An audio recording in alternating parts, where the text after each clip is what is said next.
जैसा कि sir have already told you that you are going to be introduced to modern Indian history by me. So we will discuss about, as sir has told you, that we will discuss about the syllabus and how will we go about the syllabus and what are the kind of questions asked and what are the books we have to study and other things, very general things we will talk today. But before we actually start with the formal lecture, let me just have the basic things which I want to tell you. First of all, तो आप सभी को बधाई, congratulations to all of you. Why? Because you are among those fortunate few who have chosen to come into this arena. There are so many people out there who have the access, who have the resources, but they don't even dare to enter into this field. So since you all have decided to deep dive into the ocean of this knowledge, so you all are worthy of appreciation. Okay? So there are two important things which I want to talk about. First of all, don't take this exam as a load or as a burden. This is a very beautiful process, and you should enjoy the journey. Enjoy every step of your process. And definitely sometimes we do feel the boredom, sometimes we get bored. It is very natural. We it becomes monotonous sometimes. अब हम लोग को लगता है कि यार इतना humongous syllabus we is there in front of us, how will we cover the syllabus, and it will take a lot of time, and how will I cope with the certain problems. ये सारी चीजें हमारे दिमाग में आती है, and which is very natural. But still, for this exam, your consistency would definitely matter, right? So we are here to help you out. Definitely we are here to help you out, but again, our task is just the 50%. Rest of the 50% work has to be done from your side. Because we are here to help you, but we can't help you unless you want to be helped, right? अगर आप जब तक हम लोग को support नहीं करोगे in terms of your revision, in terms of if you won't ask questions, if you won't develop your curiosity, how will we move further and how will we evolve as a student, right? So I request you all to keep a pace with us, जिससे कि हमारा सबका एक अच्छे से revision भी हो और अच्छे से हमारा एग्जाम का प्रिपरेशन भी हो. A second important thing which I want to talk about is that I have seen many students who think that I have to appear in 2023 or for that matter in 2022 for any reason, like if they are underage and they are not qualified to appear abhi. So they think that I have enough time to cover the syllabus. But I request all of you that prepare and brace yourself as if you have to appear next year. Why? Because this 1 year of rigorous hard work. आज से अगर आपने अभी तक नहीं भी सोचा है तो आज 7 अगस्त है, आप सोचिए कि आज से आगे के 11 महीने बाद मेरा कितना प्रिपरेशन होना चाहिए, ये सारा आपका चार्ट बन जाना चाहिए. Why? Because this 1 year of hard work will create and form your foundation. अगर आपका फाउंडेशन क्लियर है, then your most job is done. You don't have to do much about that.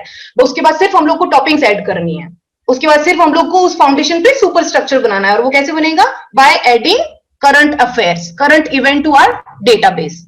Right? So I request you all to start preparing as rigorously as you can. Don't torture yourself. I would say don't burden yourself. Take it easy. Enjoy this process, but don't lags. मतलब ढीला नहीं होना है अपने को, अपनी preparation में अपने को कंसिस्टेंटली आगे बढ़ना है. ठीक है? तो ये दो इंपॉर्टेंट चीजें मैं आप लोगों से बोलना चाहती थी. अब हम लोग we will start with our lecture. So I am sharing the screen with you. So we are going to start with the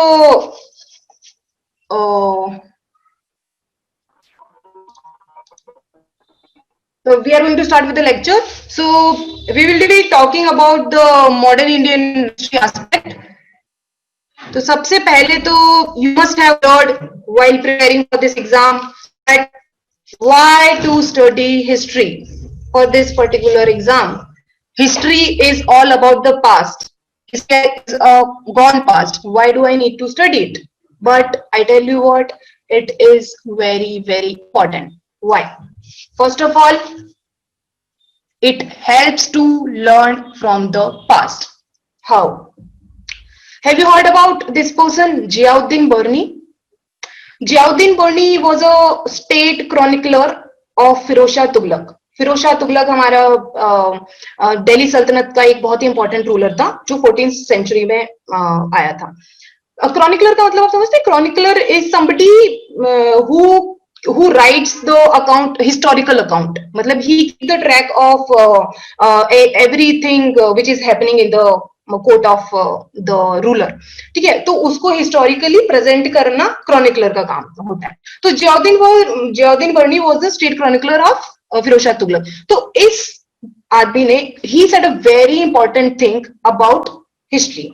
he said we should and we must study history. Why? Because it not only makes us aware about our glorious past, but it also helps us to learn from our past mistakes. So, you know, when we are aware about our past blunders, our past mistakes, we are better equipped to avoid those mistakes. Do you get it? So, you know, one important and one crucial benefit of studying history is that it prepares us. It prepares us better to fight in adverse circumstances, and it also helps us to learn from somebody else's experience. अगर हम लोग को already पता है कि ये सारी steps हमको avoid करनी है, तो हम लोग को है ना उस past learning से हम लोग और आगे अपनी speed fast कर सकते हैं आगे बढ़ने में. जैसे आप लोगों ने एम्स्टरडम के बारे में सुना है. एम्स्टरडम कहाँ का कैपिटल है? मतलब नीदरलैंड्स का कैपिटल है एम्स्टरडम. तो एम्स्टरडम का एक बहुत ही अच्छा हिस्ट्री है. This place in 13-14 century. 13-14 century को इतना पुराना पीरियड नहीं है. 13-14 सेंचुरी में this place Amsterdam used to be inundated with water. मतलब there used to be flood all over. मतलब most of the time it would be under water. But at that particular, in 13-14 century, these people turned the adversities to the opportunity, and now you can see how flourished this place is. It is one of the best touristic place you must have been aware of. So we can, from such experiences, we can learn and we can implement those experiences in our life. So one important aspect of studying history is to learn from the past and to avoid the mistakes and to enhance our good. ठीक है. दूसरा सबसे important क्या है? It develops critical thinking.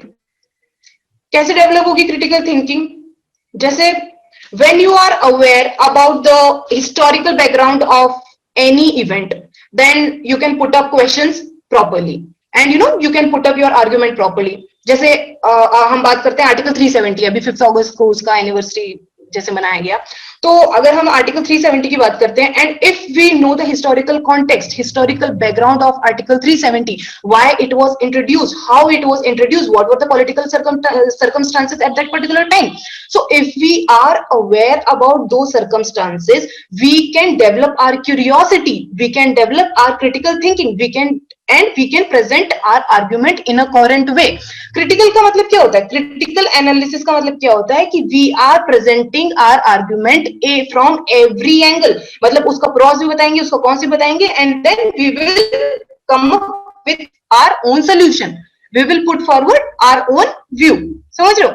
तो when we are critical, we are a critical thinker, then we will present our argument coherently without any biasness. So when you study history, it develops critical thinking in you, right? So this is the second most important aspect. अब हम लोग, when we are a critical thinker, we can present our argument in a very balanced way, then automatically it improves your writing skill also. It helps you to write your answer in a very balanced way, non biased way. जब तुम्हारे पास facts है, तुम अपने argument को बहुत ही critically present कर सकते हो, तो आपका answer automatical will become attractive and balanced. ठीक है. तो this will help in improving our writing skill also. It helps in strengthening communication skill also. How?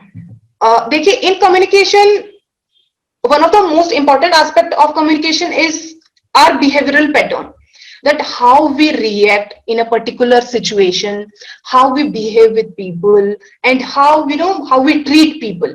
आपने इमोशनल इंटेलिजेंस का नाम सुना है? इमोशनल इंटेलिजेंस किसे बोलते हैं?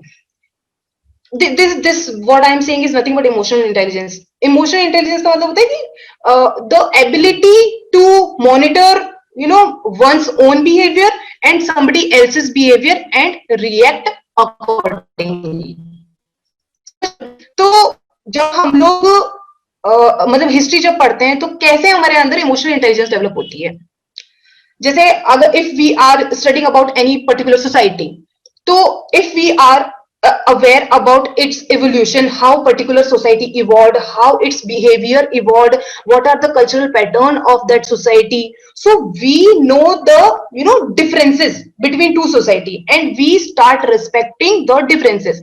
मेरे और सामने वाले पर्सन के अंदर क्या differences है, ये हमको उसका past experience study करने से पता चलता है और उससे हम अपना emotional intelligence develop कर सकते हैं कि किस particular situation में कोई आदमी अगर गुस्सा कर रहा है तो उसका बैकग्राउंड क्या है. मतलब इमोशनल इंटेलिजेंस का मतलब क्या है कि अगर सपोज कोई आदमी मेरे पे गुस्सा कर रहा है, if somebody is angry at me, then I should not react in the same to the same intensity. If somebody is angry and I am also angry in response, then what will happen? It will add fuel to the fire, right? But on the other hand, if somebody is angry at me and if I keep my calm and if I don't react to that intensity, then automatically that other person's anger will die down and we can then put forward our argument later. तो इस तरीके से हम लोग अपनी emotional intelligence को present कर सकते हैं और ये हम लोग को अपना हिस्ट्री स्टडिंग से आ सकती है by learning the evolution of how the societies evolve, how the behaviours evolve. ठीक है. और दूसरी चीज जो हम लोग ने क्रिटिकल थिंकिंग की बात करी, वो भी आपकी कम्युनिकेशन स्किल में इंप्रूव करेगी कि अगर आप बहुत ही अच्छे से अपना आर्गुमेंट कहीं प्रेजेंट करते हैं तो वो आपको एक बेटर कम्युनिकेटर भी बनाता है, right? So all these things are interrelated and also these are very important for our exam perspective. समझ में आ रहा है आपको? राइटिंग स्किल आपके मेंस के लिए बहुत इंपॉर्टेंट है. आपका अगर आंसर बैलेंस्ड होगा तो वो this will fetch you a very good marks. Communication skill होगा, अच्छा होगा, तो आपको इंटरव्यू में it will help you immensely.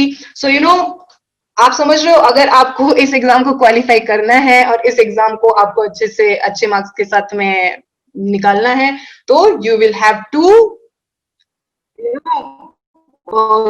history and you have to learn history. Or now the onus is on us to make this subject interesting for you.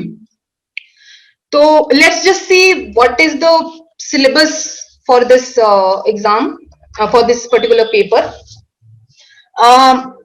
जैसे ये official उसमें दिया हुआ है कि प्रीलिम्स के लिए जो सिलेबस है that is history of India. And तो history of India will cover everything from like ancient history to the present. मतलब जो हम लोग का इंडिपेंडेंस मूवमेंट तक सारा कुछ कवर होगा हिस्ट्री ऑफ इंडिया में.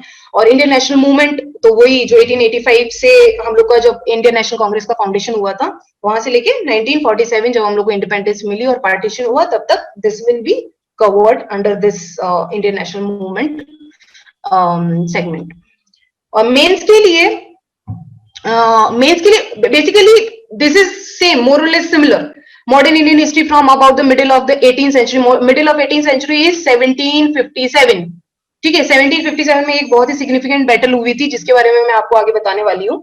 तो मेंस में ये सिलेबस आपका बाइंड सेम है. फ्रीडम स्ट्रगल यहाँ पे भी वही है. फ्रीडम स्ट्रगल में हम लोग को वही अपना 1885 से लेके 1947 वाला स्ट्रगल हम लोग को देखना होगा, किसने क्या कॉन्ट्रीब्यूट किया. ये सब हम लोग को ये सिलेबस में दिया हुआ है और हम लोग को कवर करना है.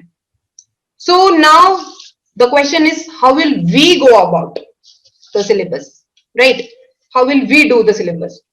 तो सबसे पहली बात तो ये है कि हम लोग जो syllabus, the way I will cover the syllabus, it would be thematically. मतलब we will pick up the like for example here British conquest of India. Then we will do from 18th century to 19th century के mid तक हम लोग जाएंगे। जो यहाँ पे आपको दिख रहा है कि 1746 से 1849 तक का जो पीरियड है हम लोग थीमेटिकली कवर करेंगे। तो हम लोग ऐसे नहीं करेंगे कि क्रोनोलॉजिकली जैसे 18th सेंचुरी के सारे इवेंट्स हम लोग ने क्रोनोलॉजिकली कर लिए, फिर 19th सेंचुरी के हम लोग ने कर लिए, फिर 20th सेंचुरी के करेंगे। ऐसा नहीं करने वाले हैं। हम लोग थीम लेंगे, जैसे ये ब्रिटिश कॉन्क्वेस्ट वाला थीम हो गया, या गांधीयन जो गांधीयन एरा हुआ था इंडिपेंडेंस मूवमेंट में, वो थीम ले लिया। तो इस तरीके से उस थीम में हम लोग क्रोनोलॉजिकली चलेंगे। हम लोग ये वाली क्रोनोलॉजी फॉलो नहीं करेंगे कि 18th सेंचुरी के बाद में 19 के बाद में 20th करेंगे। ठीक है, तो सबसे पहले तो we will discuss about the European penetration of India. तो मतलब how and when these European powers, Portuguese, Dutch, English and French, entered into India, and where they established their factories, and what kind of trade activities they did, and what kind of changes they introduced in there, and how our Indian states helped them to flourish in India. So ये सारी चीजें we will discuss under this section. And after that we will discuss about the British conquest of India. Why only British? Because we know that they ruled us for almost 200 years. So they were the they need to be studied in depth. So first of all we will discuss about the Anglo-Carnatic Wars. There were 3 wars. यहाँ पे Anglo Carnatic Wars में there were 3 Wars जो कि हुई थी। Carnatic reason south India में है, वहां पे ये वॉर्स हुई थी। उसमें एंग्लो मतलब ब्रिटिश, और ये एंग्लो कार्नेटिक तो यहाँ पे लिखा हुआ है, पर यहाँ पे कार्नेटिक स्टेट इन्वॉल्व था और वहां पे फ्रेंच भी इन्वॉल्व थे। तो basically these wars were also had the third angle, the French one. So there were 3 wars which we will discuss in the detail later in the coming classes. After that ये जो two battles, Battle of Plassey and Battle of Buxar, these are the 2 battles which actually changed the political structure of India. These are the most decisive battle जो India में हुई, और उसी की वजह से they opened the gate of British to rule in India. So Battle of Plassey and Battle of Buxar ये बंगाल में हुई। ये Plassey and Buxar are 2 places in West Bengal, and ये 1757-1764 में हुई। और तो we will study किस किस के बीच में हुई, कौन कौन से रूलर्स थे, कौन कौन से डिफरेंट स्टेट्स के रूलर्स इन्वॉल्व थे, और क्या उसके आउटकम हुए। These everything will be covered under this section. After that we will discuss about Anglo Maratha Wars. Marathas जो थे उनके साथ में ब्रिटिश ने 3 वॉर्स करी थी। तो 1775 से वॉर्स शुरू हुई थी, तो बीच बीच में हर थोड़े पीरियोडिकल इंटरवल्स में ये वॉर्स हुई थी। तो what were the treaty signed with those Maratha powers, and who were the rulers, and how the subsidiary alliance systems were signed with these powers. So everything will be discussed under this section. Next we will discuss about the Anglo-Mysore War. Mysore is a Indian princely state in South India. You must have heard about Tipu Sultan and his father Hyder Ali. So we will discuss about their might and how they were powerful, but still they got defeated ultimately, and they had to surrender to the British power, and they signed the subsidiary alliance system with I will tell you about the subsidiary alliance system also. You don't need to worry about this. We will cover everything in our coming lectures. This is just a brief introduction that how we are going to go about the syllabus. After that we will discuss Sindh and Punjab annexation. Basically क्या हुआ था ना कि British annexed various states of India on one pretext or the other. तो इसके पंजाब के बाद में भी बहुत सारे स्टेट एनेक्स हुए थे, जो कि हम लोग 1857 की वॉर के कॉन्टेक्स्ट में डिस्कस करेंगे। नेक्स्ट जो हम लोग डिस्कस करेंगे वो है British policies and there impact. तो सबसे पहले हम लोग लेंगे economic aspect of British policies. Economic aspect में हम लोग डिस्कस करेंगे the land revenue reforms. If you have some idea about the permanent settlement, the Riyadwari settlement and the Mehelwari settlement, we will discuss all these settlements and their impact on the peasantry and their impact on the British themselves and on the landlords. So from every angle we will study these land reforms, and after that we will study how the agriculture was commercialized by the British. This will be covered. जैसे बहुत सारे पहले wheat और rice और ये सब का cultivation होता था, but how the peasants were forced to cultivate cash crops. Cash crops का मतलब क्या होता है, जिससे हम लोग को इमीडिएटली कैश मिल जाए। जैसे लोग शुगर कैन उगाने लगे थे, कॉटन उगाने लगे थे, ओपियम उगाने लगे थे, सॉरी, तो ये सारी चीजें वो उगाने लगे थे। तो what were the reasons of the introduction of cash crops instead of the अपना फूड क्रॉप्स? तो उसके कॉन्सिक्वेंसेस क्या हुए थे? Various famines occurs. तो उसके बाद में क्या मेजर्स लिए गए, ये सब हम लोग इस हेडिंग के अंडर डिस्कस करेंगे। After that we will discuss about the deindustrialisation. The introduction of British into India basically led to the de-industrialization. British Empire में industrialization जहां हो रहा था, इंडिया में वही de-industrialization, मतलब हमारे यहाँ पे जो बेसिक जो हैंडीक्राफ्ट इंडस्ट्रीज थी एग्जिस्टिंग, वो भी दे ऑल्सो डाइड आउट। तो ये सब हम लोग de-industrialization में डिस्कस करेंगे। और उसके बाद में हम लोग जो ड्रेन ऑफ वेल्थ थ्योरी है, जो दादा भाई नेहरू ने पुट अप करी थी, उसको हम लोग डिस्कस करेंगे। और ड्रेन ऑफ वेल्थ थ्योरी के क्या क्या एस्पेक्ट्स हैं, we will go deep into these details. उसके बाद में we will discuss about the administrative reforms which were introduced by the British government. So उसमें सबसे पहले हम लोग बात करेंगे चार्टर एक्ट की। चार्टर एक्ट का मतलब आप समझते हैं? चार्टर एक्ट का मतलब होता है, चार्टर मतलब होता है ग्रांट ऑफ अथॉरिटी। तो ईस्ट इंडिया कंपनी जो इंडिया में ट्रेड कर रही थी, मतलब 1833 तक इंडिया में east India company was the soul authority who was trading with India. 1813 sorry, I am very sorry, 1813 तक सिर्फ इंडिया में ईस्ट इंडिया कंपनी ट्रेड कर सकती थी। ब्रिटिश एम्पायर की तरफ से कोई भी फ्री ट्रेडर अलाउड नहीं था। वहां का कोई भी फ्री ट्रेडर आगे इंडिया में ट्रेड नहीं कर सकता था, because the parliament did not allow them. तो उस जो चार्टर जो ईस्ट इंडिया कंपनी को मिला हुआ था to trade in India, it kept on renewed. तो जो चार्टर एक्ट्स आए, उसमें हम लोग की जो सीरीज में है वो 1793 में एक चार्टर एक्ट आया, 1813 का एक एक्ट आया, 1833 का आया, और फिर 1853 में एक और एक्ट आया। तो इन एक्ट्स के थ्रू इनके वो कहाँ ट्रेड कर सकते थे और किस तरीके से उनको ट्रेड करना था, ये सारे वहां पे प्रोविजंस होते थे इन चार्टर एक्ट्स में। तो ये हम लोग डिस्कस करेंगे। और ये सारे के सारे एक्ट्स ना उन्होंने इंट्रोड्यूस किए थे। British parliament was enacting these acts from there and introducing them into India. So obviously they were thinking from their perspective, so they had their own positive and negative consequences. उसके बाद में we will discuss about the Indian Councils Act. Indian Councils Act, Indian council का मतलब क्या होता है कि 1761 में इंडिया में काउंसिल्स बनी थी।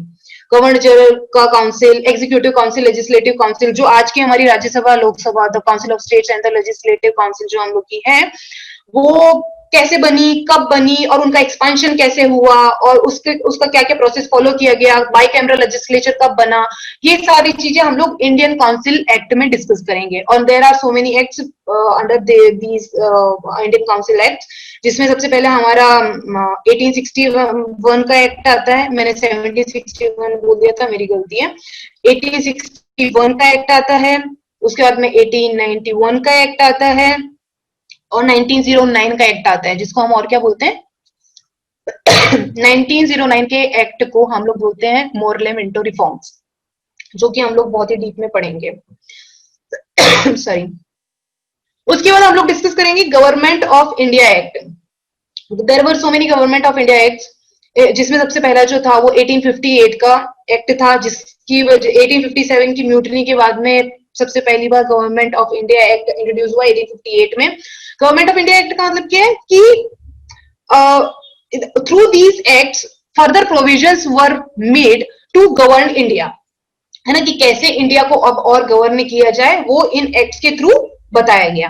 तो गवर्नमेंट ऑफ इंडिया एक्ट में सबसे पहला एक्ट 1858 का था। फिर आपको पता ही है 1935 का government of India act, which is a very important act, आपने पॉलिटी में पढ़ा। और उसके बाद में 1919 का जो एक्ट आया था, वो भी गवर्नमेंट ऑफ इंडिया एक्ट के अंडर में आता है, जिसमें प्रोविजंस बनाए गए थे कि कैसे इंडिया को गवर्न किया जाए और किस ढंग से गवर्न किया जाए।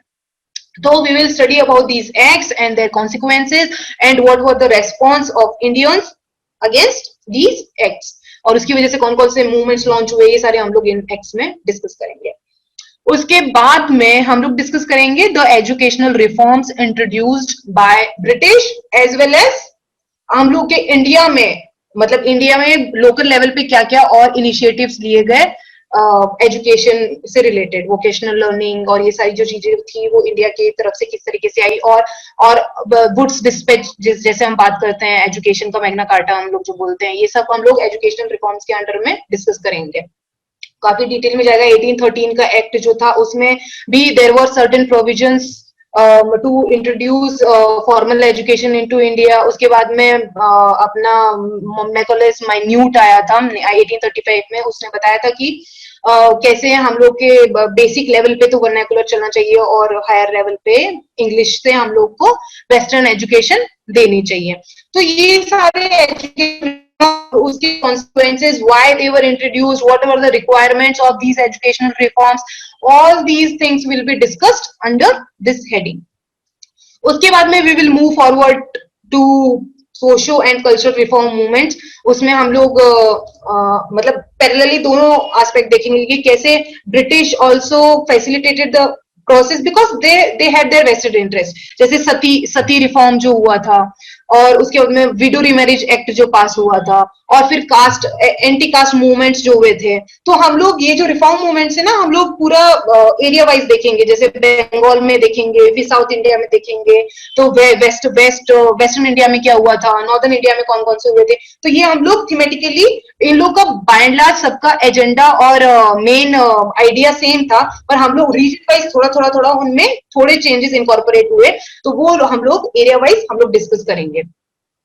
उसके बाद में हम लोग डिस्कस करेंगे ये पेजेंट एंड ट्राइबल मूवमेंट्स, जो हम लोग ट्रेस करेंगे सन्यासी रिबेलियन से 18th end of 18th century से, और प्री 1857 जितने भी ट्राइबल मूवमेंट्स और पेजेंट मूवमेंट्स हुए, जैसे संथाल रिबेलियन हो गया, कुका मूवमेंट हो गया और इंडिगो मूवमेंट हो गया, ये सब कुछ हम लोग डिस्कस करेंगे इस हेडिंग के अंडर, कि कैसे peasants were suffering because of the land revenue reforms and what were the policies introduced by the British which actually forced them to launch these movements. So these will be discussed under this heading. उसके बाद we will move on to discuss revolt of 1857. तो इसमें हम लोग क्या क्या discuss करेंगे? We will discuss what were the reasons of launching this movement, जो एक्चुअली स्टार्ट तो हुआ एक सिपोई म्यूटिनी से, पर it actually turned out to be a very big revolt. तो ये इसके क्या क्या रीजंस थे, उसमें कॉलोनियल रूल का क्या क्या रोल था, और मतलब जो इमीडिएट रीजंस क्या थे, जो हम लोग और डिस्कस करेंगे डीप में। और उसके बाद में ये रिवोल्ट का कोर्स ऑफ एक्शन क्या था, अवध में सबसे ज्यादा इंटेंसिटी क्यों थी, ये सब कुछ हम लोग डिस्कस करेंगे। और उसके बाद में we will also see how this revolt actually change the rule of British government in India, because with this, after this revolt of 1857, the rule of East India Company actually ended in India, and with the Government of India Act 1858, direct rule of British government was introduced into India. So ये revolt काफी significant role play किया आगे की journey के लिए British government की India में। तो ये सब हम लोग इस हेडिंग के अंडर डिस्कस करेंगे। Sorry, who is speaking?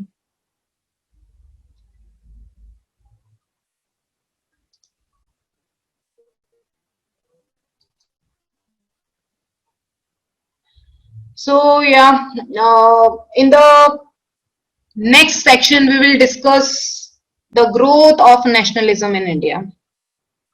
कैसे नेशनलिज्म का एवोल्यूशन इंडिया में हुआ, और what were the reasons, what were the factors which played in favor of nationalism, ये सारी चीजें हम लोग डिस्कस करेंगे इस हेडिंग के अंडर, जिसमें आप देखिए political, economic and administrative unification जो हुआ था, ये ब्रिटिश ने जो इंट्रोड्यूस किया था political, economic and administrative unification. In terms of economy में हम लोग देखें कि सारे के सारे बहुत सारी जगह पे एक तरीके का लैंड रेवेन्यू सिस्टम इंट्रोड्यूस हो गया था, कॉमर्शियलाइजेशन ऑफ एग्रीकल्चर हो गया था। और उसके बाद में पॉलिटिकल सिस्टम में हम लोग देखें तो बहुत सारे रिफॉर्म्स इन लोगों ने जो एडमिनिस्ट्रेटिव रिफॉर्म्स इंट्रोड्यूस किए थे। तो इस तरीके से बहुत टर्म्स में यूनिफिकेशन हुआ था, which actually helped in in the growth of nationalism. तो ये सब हम लोग डिस्कस करेंगे इस हेडिंग के अंडर. उसके बाद में जो वेस्टर्न एजुकेशन पॉलिसी की वजह से जो वेस्टर्न एजुकेशन इंट्रोड्यूस हुआ था इंडिया में, वो कैसे पॉजिटिवली हमें इफेक्ट किया, कैसे साइंटिफिक थिंकिंग डेवलप हुई वेस्टर्न एजुकेशन से, और that actually help in developing the rationality, और फिर उससे नेशनलिज्म की ग्रोथ हुई. तो ये सब हम लोग इसमें बात करेंगे. उसके बाद में जो प्रेस, जो अखबार वगैरह और आर्टिकल्स वगैरह छपने लगे थे, मैगजीन्स वगैरह छपने लगी थी, तो उसका क्या रोल था नेशनलिज्म में, ये सब कुछ डिस्कस किया जाएगा. कैसे मतलब न्यूज़पेपर्स बिकेम व्यूज पेपर, ये आपने स्टेटमेंट सुना होगा. तो ये सब कुछ हम लोग इस हेडिंग के अंडर डिस्कस करेंगे. उसके बाद में we will discuss about the role of rediscovery of India's past, and after that we will discuss the role of political movements of India, and then ultimately the formation of Indian National Congress in 1885. We will discuss about that. And then the era of moderates. Moderates कौन थे? The earlier nationalist, जिसमें कौन कौन आते हैं? दादा भाई नौरोजी, नाम सुना है आपने दादा भाई नौरोजी का, और गोपाल कृष्ण गोखले. तो ये सारे जो लीडर्स हैं, इनके बारे में हम लोग डिटेल में डिस्कस करेंगे. What was the nature of the moderates, उनका किस तरीके से वो लोग किस ढंग से उन्होंने एजिटेट किया ब्रिटिश के अगेंस्ट, और उनकी क्या पॉलिसीज थी, क्या डिमांड थी, ये सब हम लोग इस हेडिंग के अंडर डिस्कस करेंगे. फिर next theme which we will discuss is about extremist phase. So this phase will start from 1905 to 1918. Extremists मतलब कि moderates were though mild in their demands, but extremists were little extreme in their demands in terms of, they demanded the boycott of foreign goods, और तो उनकी demand जो थी ना वो काफी एक्सट्रीम थी. वो ब्रिटिश के माइट में विश्वास नहीं रखते थे. they didn't believe in British at all. On the other hand, moderates think that if we will support British, they will support us. But extremists did not believe in this philosophy. So in terms of this, their views were extreme. और extremist में आपने नाम सुना होगा लाला लाजपत राय, बिपिन चंद्र पाल, और जो लोकमान्य तिलक, ये सब का नाम आता है, एनी बेसेंट, ये सब एक्सट्रीमिस्ट के लीडर्स थे. तो इसमें we will discuss about the partition of Bengal which was carried out in 1905, and after that we will discuss how the partition of Bengal turned out to be very it actually backfired, and in the aftermath of this the Swadeshi movement was launched, and during the course of Swadeshi movement, what were the activities which the nationalists adopted, and which actually forced them to annul the partition of Bengal in 1911. We will discuss this. Uske baad mein, during the Swadeshi movement, one important event happened, which was the Surat split. Surat split happened in 1907. उसमें क्या हुआ था कि the extremists and the moderates actually they got split, और उनको ये extremist लोगों को इंडियन नेशनल कांग्रेस से एक्सपेल कर दिया गया because of the certain reason which we will discuss in detail. उसके बाद में how this was the Surat split happened in 1907, और उसके बाद में लखनऊ पैक्ट में 1916 में वापस से they got together in 1916. तो लखनऊ पैक्ट जिसे हम लोग बोलते हैं, लखनऊ सेशन हुआ था एक, और उसमें ये पैक्ट साइन हुआ. तो उसके बारे में हम लोग डिस्कस करेंगे. After that we will discuss about the home rule movement which was launched in 1916. और होम रूल मूवमेंट जो हुआ था, it was launched by Annie Besant and Bal Gangadhar Tilak in 1916 at two different places. तो हम लोग इसके बारे में डिस्कस करेंगे कि क्या होम रूल मूवमेंट की डिमांड्स थी और क्या क्या उसके रिजल्ट्स हमको मिले, और कितनी एक्सटेंड हमारी डिमांड्स फुलफिल हुई, ये सब हम लोग इसमें डिस्कस करेंगे. After that we will discuss about the Gandhian era, the Gandhian phase. So we will discuss about the early events, early activities of Mahatma Gandhi in India, जो कि आपने पढ़ा ही होगा, ये चंपारण सत्याग्रह, अहमदाबाद और खेड़ा सत्याग्रह के बारे में। तो ये क्या क्या इनके रीजंस थे सत्याग्रह लॉन्च करने के यहाँ पे, और क्यों गांधी जी वहां पे गए, और कौन उनको इनवाइट किया, और उसके उसके बाद में उनके क्या क्या रिजल्ट्स निकले, और किस तरीके से British government was forced to incorporate changes. तो we will discuss all these things. Champaran Satyagraha start हुआ था 1917 में, और अहमदाबाद वाला सत्याग्रह 1917 में हुआ, और खेड़ा वाला 1918 में हुआ। तो we will discuss all these things in detail. After that, we will discuss about the Rowlatt Act and Jallianwala Bagh massacre. You must have heard about this. Jallianwala Bagh is in Punjab, and and this happened in 1919 on the Baisakhi day. So we will discuss why this act was so protested against, what were the features and features of this act, and why people actually did, why Mahatma Gandhi actually did satyagraha against this act. So we will go deep into these details. After that, we will also discuss about non-cooperation movement and Khilafat movement, which went together. और ये non-cooperation movement was the event when Hindu-Muslim unity was on extreme. So this we will discuss, and after that we will discuss 1928 का Simon Commission, और उसके बाद में how Simon Commission का consequence में Nehru report आई, जिसको हम लोग फर्स्ट कॉन्स्टिट्यूशन ऑफ इंडिया भी बोलते हैं, क्योंकि नेहरू कौन थे? मोतीलाल नेहरू, जवाहरलाल नेहरू नहीं, मोतीलाल नेहरू जवाहरलाल नेहरू के पिताजी थे। उन्होंने एक उनको बोला गया कि आप सब मिलकर एक कॉन्स्टिट्यूशन बनाइए जो कि आप लोगों के लिए सूटेबल हो। तो फिर जब 1928 में इन सारे कांग्रेस मेंबर्स ने मिलकर एक कॉन्स्टिट्यूशन बनाया, पर वो जब एक्सेप्ट नहीं हुआ, तो फिर इंडियन नेशनलिस्ट ने सिविल डिसओबीडियंस मूवमेंट लॉन्च किया। तो ये सिविल डिसओबीडियंस मूवमेंट 1930 में लॉन्च हुआ, और इसके सारे जो events, course of event we will discuss. And during the course of civil disobedience movement, round table conferences in London also happened. मतलब राउंड टेबल कॉन्फ्रेंस मतलब लंदन में 3 कॉन्फ्रेंसेस हुई थी, जिसमें इंडिया के डिग्निटीज को बुलाया गया था। तो कौन सी कॉन्फ्रेंस में कौन कौन से जो अपने लीडर्स थे वो उन्होंने अटेंड किया, और उनके क्या क्या कॉन्सिक्वेंसेस थे, तो ये सब हम लोग इसमें राउंड टेबल कॉन्फ्रेंसेस में डिस्कस करेंगे। And after that we will also discuss about the Communal Award and the Pune Pact. Pune Pact was signed between whom? It was signed between Mahatma Gandhi and Bhim Rao Ambedkar. Communal Award का मतलब क्या है? The Communal Award was awarded by Ramsay MacDonald. तो उन्होंने क्या बोला था कि जैसे सेपरेट इलेक्टोरेट मुस्लिम्स को 1909 में प्रोवाइड हुआ था, जिसमें ये बोला गया था कि सिर्फ मुस्लिम जो कैंडिडेट है उसको सिर्फ मुस्लिम लोग ही वोट कर सकते हैं, बाकी और कोई नहीं कर सकते हैं। उसी तरीके से this communal award also provided that only जो बैकवर्ड क्लासेस हैं उनको सिर्फ बैकवर्ड क्लास के लोग ही वो कर सकते हैं वोट, बाकी कोई भी नहीं कर सकता है। तो उसके अगेंस्ट गांधी जी ने ही set on fast to death. तो फिर उसकी वजह से फिर भीमराव अंबेडकर ने इनके साथ में एक पैक्ट साइन किया, जिसको पूना पैक्ट कहते हैं। और ये पैक्ट क्यों साइन हुआ, इसको हम लोग डिस्कस करेंगे, और उसके बीच में फिर और उसके क्या क्या उस पैक्ट में क्या क्या साइन हुआ, ये भी हम लोग डिस्कस करेंगे।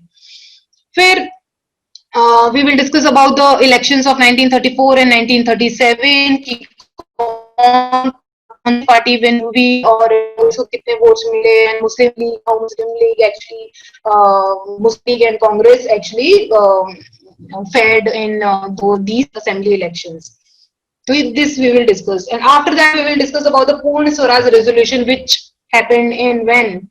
It happened in 1929. 1929 में लाहौर का सेशन में कांग्रेस ने पूर्ण स्वराज का रेजोल्यूशन लिया था कि अब तो हम लोग को पूरी स्वतंत्रता चाहिए, पूर्ण स्वराज चाहिए। तो दिस वाज अडॉप्टेड इन 1929।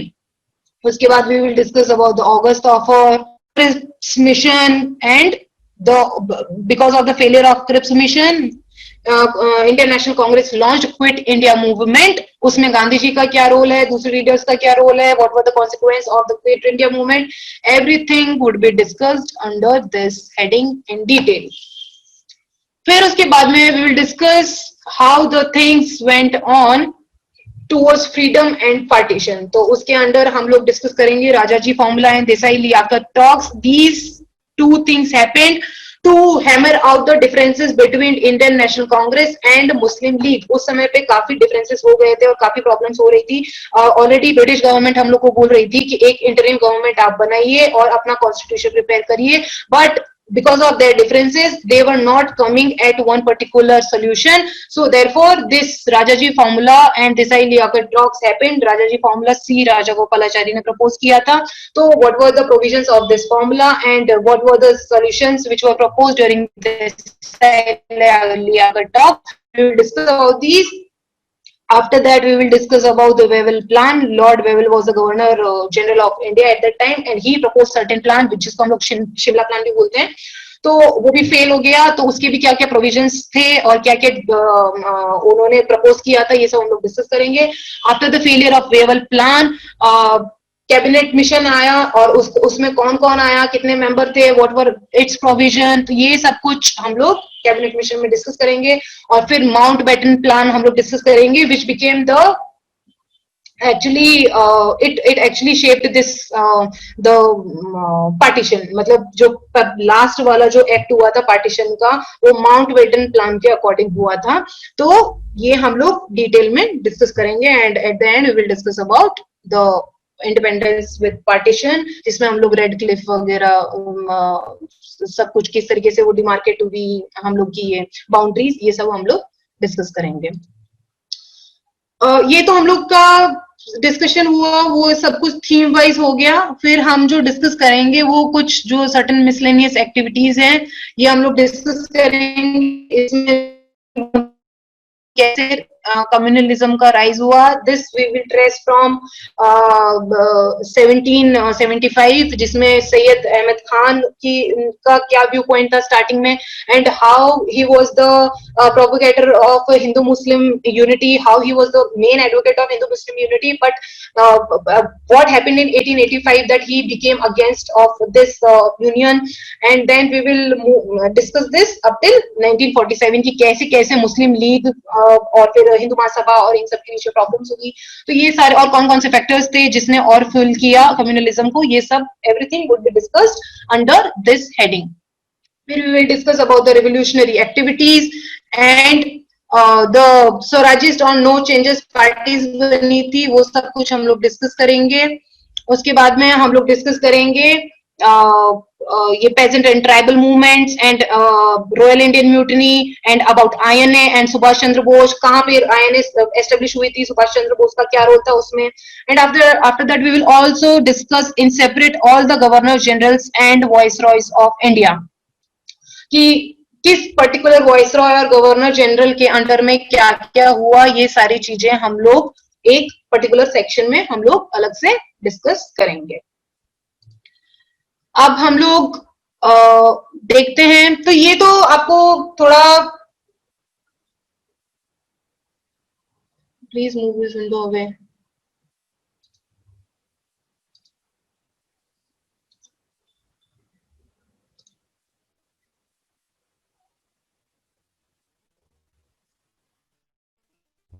तो ये तो था हम लोग का ब्रॉड आइडिया कि कैसे हम लोग इस सिलेबस को करने वाले हैं. अब हम लोग जो करेंगे वो बात करते हैं कि what are the books you need to study for this exam. तो सबसे पहले तो आपसे मेरी रिक्वेस्ट है that you please cover the NCERT. Class 12 का एनसीईआरटी है by Bipin Chandra. It's called modern Indian history. Please thoroughly read this book. After that, this book Plassey, From Plassey to Partition and After by Shikhar Bandyopadhyay is very important from your exam perspective. It gives a very comprehensive idea from Plassey to Partition. उसके बाद में if time permits, then you can go by this book India Struggle for Independence. This is again by Bipin Chandra. So this is also a very comprehensive book. So you can read this book, but only after completing these two ये NCERT और classic 2 partition को खत्म करने के बाद में you do this book. और उसके बाद में ये जो स्पेक्ट्रम आप लोग जनरली पढ़ते हैं या आप लोग सोचते हैं कि ये आपको हेल्पफुल होगी, ये मैंने यहाँ लिखा तो है, but I seriously don't advise you to read this book because this is a very factual thing. तो आपका जो सबसे पहले पढ़ना है वो आपको एनसीईआरटी पढ़ना है, फिर ये पढ़ना है, फिर इसको 4th नंबर पे पढ़ना है. अगर आपको इतना ही टाइम है तो आप इसको पढ़िए, मगर सबसे लास्ट में, सबसे पहले पढ़ने की बिल्कुल जरूरत नहीं है आपको. ठीक है,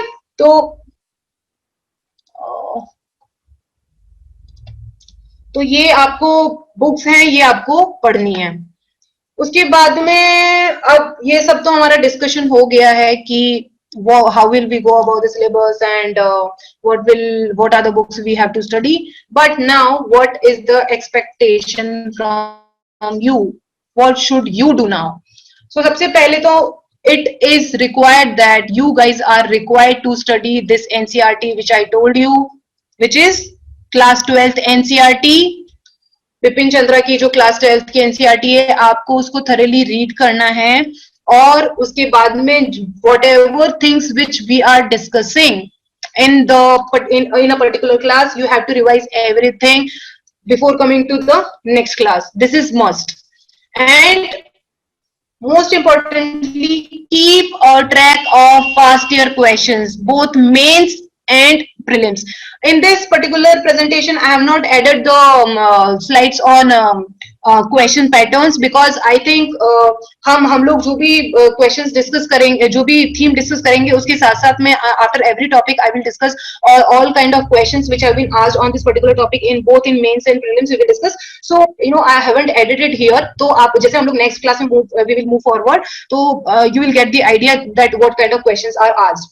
तो अभी मैंने इसको ऐड नहीं किया है. तो हमारी जो नेक्स्ट क्लास होगी उसमें आपको एक टॉपिक के बाद में मैं आपको ब्रॉड आइडिया दूंगी कि कैसे क्वेश्चंस वहां पे पूछे गए. Questions are mostly simple if you have the knowledge of your if you have the conceptual clarity of a particular topic, you will be able to do the questions very easily. I can vouch for this fact. इसलिए you just do the revision and from your side please do the past year question. जो भी particular topic हम लोग कर रहे हैं उसके past year questions आप करिए और उनका रिविजन करिए और अपना नोट्स पढ़ के आइए. ठीक है, और जो भी नेक्स्ट टॉपिक हम लोग करने वाले हैं उसका आप थोड़ा एक ब्रीफ में आइडिया ऑलरेडी लेकर आएंगे तो you will be able to put up questions properly and you will develop the curiosity. ठीक है, तो ये आपसे expected है. It's a humble request. So this was all about from my side. Thank you so much. Now you can ask me questions. Good morning, ma'am. You are welcome to ask me questions. Yes, please. Ma'am history में तो कोई current affairs का कोई relation नहीं होगा ना? History में कोई करंट अफेयर्स का रिलेशन नहीं होता है, जनरली नहीं होता है. पर करंट अफेयर्स का रिलेशन कैसे होता है मैं आपको बताती हूँ. जैसे अभी आर्टिकल 370 चल रहा है, समझ रहे हैं आप? अभी आर्टिकल 370 का 5 अगस्त को वो एनिवर्सरी था. तो अब उस कॉन्टेक्स्ट में आपको कैसे history comes into the picture, आपको पता होना चाहिए कि कैसे ये मेंस पर्सपेक्टिव से आपके लिए इंपॉर्टेंट बन जाता है एज वेल एज पॉलिटी में आपके लिए इंपॉर्टेंट बन जाएगा. तो इस तरीके से ये मेंस में कैसे हिस्टोरिकली इंपॉर्टेंट बनेगा कि वो they can ask what was the historical circumstances in which this article was introduced. Do you get it? तो इस ढंग से current affairs becomes important in history. Okay ma'am. Can you get it? Yes ma'am, yes. Okay. Anybody else, please?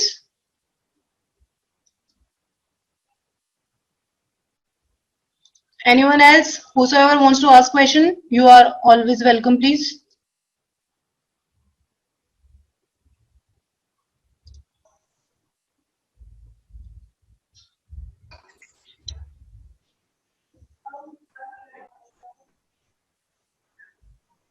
Ma'am. Hello. Yes, please. Hello, ma'am. Ma'am. हाँ बोलिए बोलिए. Sir ma'am बोलिए, ये आपकी आवाज हिस्टोरी में का वेटेज क्या होगा एग्जाम में? ठीक है, वेटेज कौन से एग्जाम में, मेंस प्रीलिम्स और में प्रीलिम्स या? दोनों में, मेंस और प्रीलिम्स में कितने देखिए परसेंटेज होता है? देखिए मेरी आपसे एडवाइस ये है कि don't think about the weightage. ठीक है, आपका क्वेश्चन जस्टिफाइड है, but don't think about the weightage of what is the weightage of history. आपका एक सिग्निफिकेंट अपना सिलेबस का सिग्निफिकेंट जो है एस्पेक्ट वो हिस्ट्री है, तो हम लोग को इसको पढ़ना बहुत जरूरी है। आप ये पूछ सकते हैं कि हिस्ट्री में एज सच मिडिवल, एंशियंट और मॉडर्न में कौन सा सबसे ज्यादा, किसका सबसे ज्यादा वेटेज हो सकता है, तो I would then tell you that if you want to really focus more, then you can focus on modern Indian history, because more number of questions are asked from ancient Indian history and from modern Indian history. But as such आप weightage तो it varies from one exam to other exam. कभी वो लोग किसी subject को weightage दे देते हैं, कभी किसी को दे देते हैं।